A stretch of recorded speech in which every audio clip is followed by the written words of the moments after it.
Okay, finishing up our vertical stabilizer here.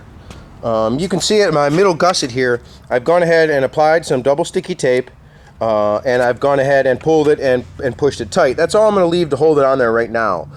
When I go ahead and put it back on the airplane and actually mount it, the rivets that hold this to the HB18 bracket will actually hold that fabric on there. And I leave this tab extra long so that I have something to pull on when I do go ahead and attach it.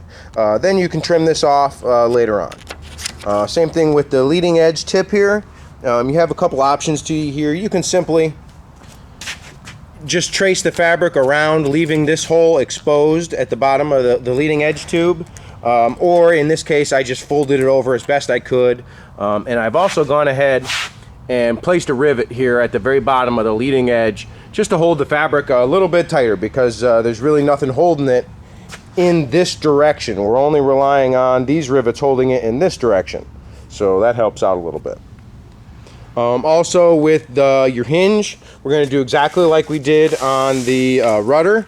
We're going to go ahead, find our holes, expose them using a soldering iron or a hot rivet, and then we'll go ahead and cut a small piece of the gap seal out, and we'll go ahead and rivet our actual hinges right back up to it, and then it's ready to put back on the airplane.